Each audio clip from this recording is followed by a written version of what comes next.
Halo, Assalamualaikum. Ketemu lagi dengan saya, Aisyah, di demonstrasi kontekstual tentang nilai-nilai dan peran guru penggerak. Ada 5 nilai yang harus dimiliki oleh guru penggerak. Yang pertama, berpihak pada murid. Yang kedua, mandiri. Yang ketiga, kolaboratif. Yang keempat, reflektif. Dan yang terakhir, inovatif. Peran guru penggerak. Yang pertama, pemimpin pembelajaran. Yang kedua, menjadi coach bagi guru lain. Yang ketiga, mendorong kolaborasi. Yang keempat, mewujudkan kepemimpinan murid atau student agency. Yang kelima, menggerakkan komunitas praktisi. Gambaran diri sebagai guru penggerak di masa depan. Saya sebagai guru penggerak memiliki tanggung jawab untuk melakukan perubahan dalam mengembangkan diri, tidak pasif, dan memotivasi komunitas sekolah dan di luar sekolah untuk melakukan perubahan. Saya sebagai guru penggerak akan mentransfer ilmu yang sudah saya dapatkan untuk seluruh ekosistem pendidikan dalam mewujudkan merdeka belajar dan profil belajar Pancasila.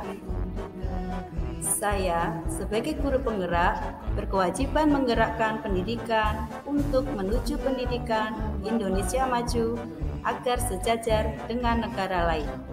Saya sebagai guru penggerak mengajak rekan guru dalam komunitas praktis untuk bersama bergerak memajukan pendidikan baik di sekolah maupun luar sekolah. Nilai yang saya kuasai di masa depan. Yang pertama, berpihak pada murid. Sebagai seorang guru, saya akan melakukan pembelajaran yang menyenangkan. Belajar melalui bermain sesuai dengan konteks sosial budaya.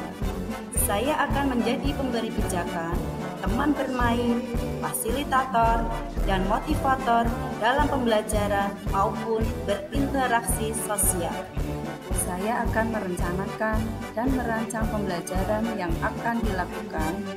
Saya juga akan mengevaluasi dan merefleksikan pembelajaran yang telah selesai dilakukan untuk memperbaiki pembelajaran berikutnya. Kegiatan yang sudah dan akan saya lakukan secara berkelanjutan. Memberi kebebasan kepada murid untuk memilih kegiatan yang sesuai dengan minat, bakat, dan kebutuhannya tanpa ada paksaan, sehingga anak merasa aman, nyaman, dan bahagia. Merencanakan pembelajaran dengan menyiapkan RPP pada hari itu, merancang pembelajaran dengan menyiapkan alat, bahan, setting tempat yang akan digunakan dalam pembelajaran. Mengevaluasi pembelajaran dengan melakukan pengamatan atau observasi saat proses pembelajaran dilakukan. Merefleksikan pembelajaran dengan menanyakan perasaan anak pada waktu pembelajaran, kegiatan apa saja yang sudah dilakukan, dan kegiatan apa saja yang disukai oleh anak untuk memperbaiki pembelajaran berikutnya. Setelah merefleksikan pembelajaran yang sudah dilakukan dengan melihat hasil pembelajaran, saya akan melakukan tindak lanjut untuk mengembangkan potensi yang ada pada diri saya dengan terus berlatih dan belajar. Selain itu juga, saya mau menerima umpan balik atau masukan dari orang lain yang diberikan kepada saya. Berikut dokumentasi kegiatan berpihak pada murid.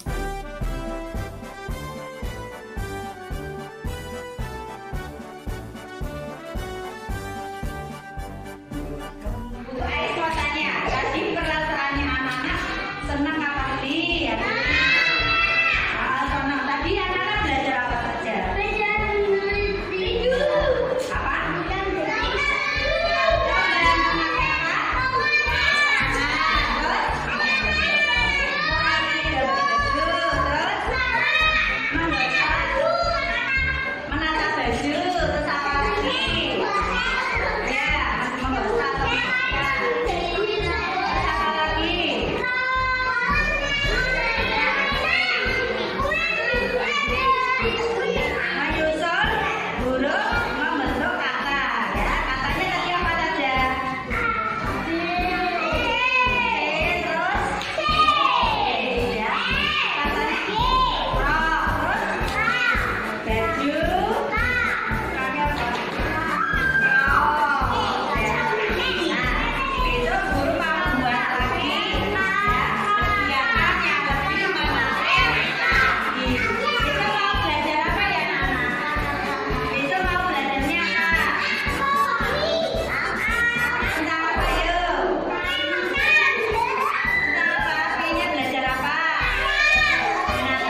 kedua, mandiri. Sebagai seorang guru, saya memiliki inisiatif untuk belajar dan melakukan perubahan atas kemauan sendiri tanpa harus menunggu orang lain, serta tidak takut untuk mengeksplorasi pembelajaran digital seperti pembelajaran zaman sekarang dengan menggunakan teknologi modern. Saya mempunyai semangat untuk mempelajari hal baru dengan mengembangkan diri agar menjadi guru yang profesional. Kegiatan mandiri yang sudah dan akan saya lakukan secara berkelanjutan, yaitu sebagai seorang guru, saya akan mengembangkan diri dengan mengikuti pelatihan tanpa paksaan dari pihak lain, menambah wawasan dengan melakukan literasi digital, berlatih IT secara mandiri, misalnya membuat video pembelajaran dengan Canva dan KineMaster. Berikut dokumentasi kegiatan nilai mandiri. Yang ketiga, sebagai seorang guru, saya akan membangun hubungan kerjasama yang positif dengan individu, kelompok, dan pihak lain, baik yang terlibat langsung maupun tidak langsung, demi pengembangan proses pembelajaran. Saya juga akan menjalin komunikasi yang baik dengan murid, teman sejawat, komite sekolah, orang tua murid, dinas pendidikan, pengawas TK, komunitas praktisi di lingkungan saya, dan pihak-pihak lainnya. Kegiatan kolaborasi yang sudah dan akan saya lakukan secara berkelanjutan. Saling berbagi ilmu dan pengalaman dengan teman sejawat tentang proses pembelajaran, permasalahan yang terjadi di kelas, dan perkembangan pembelajaran di sekolah. Saya juga akan berkoordinasi dengan orang tua murid tentang perkembangan putra-putri mereka dan permasalahan pembelajaran. Saya juga akan berkoordinasi dengan komite tentang program sekolah. Saya akan berkoordinasi dengan pengawas TK dalam monitoring evaluasi atau supervisi pembelajaran untuk mengembangkan kemampuan profesional dan program-program sekolah. Saya juga akan berkoordinasi dengan dinas pendidikan untuk meningkatkan mutu pendidikan di sekolah, seperti kegiatan lomba gugus PAUD, lomba sekolah sehat, dan deklarasi bersama sekolah ramah anak. Saya juga akan berkolaborasi dengan pihak-pihak lainnya atau pihak luar untuk proses pembelajaran, seperti Kampa Pemadam Kebakaran, Dinas Pertanian, PT KAI, Puskesmas, kantor kepolisian, kantor pos, dan biro perjalanan wisata, dengan tujuan memberikan pengetahuan dan pengalaman secara langsung kepada anak. Berikut dokumentasi kegiatan kolaborasi.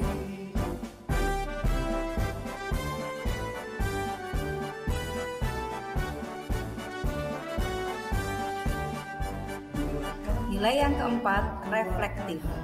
Sebagai seorang guru, saya akan memanfaatkan pengalaman-pengalaman pembelajaran sebelumnya untuk melakukan perbaikan di masa yang akan datang, dengan mengevaluasi tentang apa yang sudah baik dan apa yang masih perlu dikembangkan dalam pembelajaran. Saya akan melakukan refleksi pembelajaran setiap hari agar pembelajaran lebih baik dari sebelumnya. Kegiatan reflektif yang sudah dan akan saya lakukan secara berkelanjutan. Merefleksikan pembelajaran yang sudah saya lakukan dengan melihat hasil pembelajaran, melakukan tindak lanjut dari hasil pembelajaran, menerima umpan balik atau masukan dari orang lain yang diberikan kepada saya. Berikut dokumentasi kegiatan reflektif. Nilai yang kelima, inovatif. Sebagai seorang guru, saya akan berani mencoba mengembangkan kreativitas dalam menciptakan ide baru dengan memberikan pembelajaran yang berkualitas dan suasana pembelajaran yang menyenangkan sesuai dengan tuntutan zaman agar pembelajaran tidak tertinggal dengan pendidikan saat ini. Kegiatan inovatif yang sudah dan akan saya lakukan secara berkelanjutan. saya akan menerapkan strategi ATM, amati, tiru, dan modifikasi. Hal ini untuk menciptakan proses belajar mengajar yang kreatif, aktif, dinamis, menyenangkan, baik di kelas maupun di luar kelas.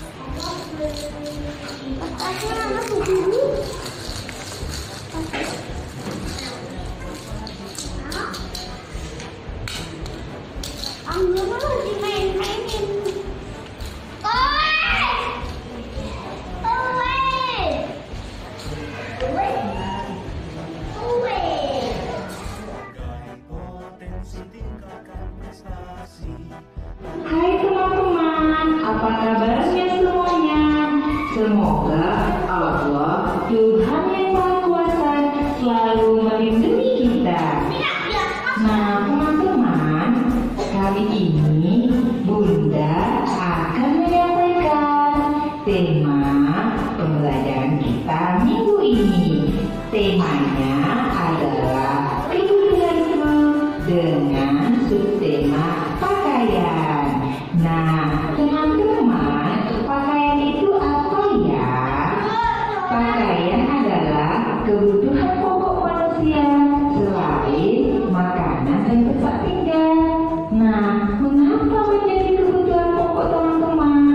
Karena pakaian itu berguna untuk melindungi tubuh dari berbagai macam gangguan yang tidak nyaman dan yang berbahaya.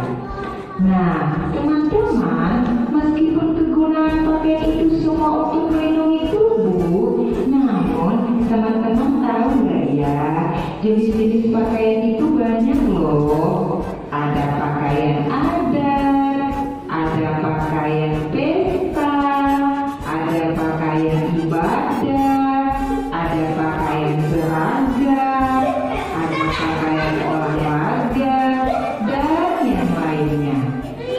Nah, teman-teman, karena jenis-jenis pakaian itu, maka jenis-jenis bahan dasarnya juga banyak loh. Ada yang berbahan sutra, itu berasal dari air sutra. Kemudian ada yang berbahan katun, kaos, dan yang lainnya, itu berasal dari kapas yang dipilih menjadi benang, kemudian benang diolah menjadi kain. Wow, Masya Allah, ternyata banyak sekali jenis-jenis bahan pembuatan pakaian ya teman-teman. Nah, kita wajib bersyukur kepada Allah, Tuhan yang Maha Kuasa, yang telah menciptakan banyak jenis bahan-bahan pembuatan dasar pakaian itu. Nah, dengan cara kita menjaga dan merawat pakaian kita. Caranya bagaimana ya teman-teman? Yaitu mencucinya ketika sudah kotor, menyetrika atau melipatnya, serta menyusunnya dengan rapi di lemari atau tempat pakaian kita. Teman-teman, coba perhatikan gambar ini. Nah, ada kita yang bajunya panjang, ada yang memakai bajunya lengan pendek, kemudian ada yang lengan panjang, terus ada yang lengan pendek. Nah, cara pakaian itu berbeda-beda teman-teman, tergantung budaya dan kebiasaan.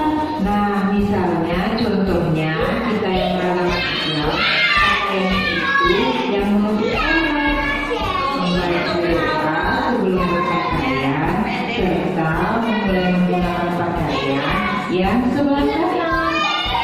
Nah, terakhir teman-teman, mari kita membaca doa memakai pakaian. Kita ikuti sama-sama ya. Bismillahi Allahumma inni as'aluka min khairihi wa khairi ma huwa lahu wa a'udzu bika min syarrihi wa syarri ma huwa lahu. Teman-teman,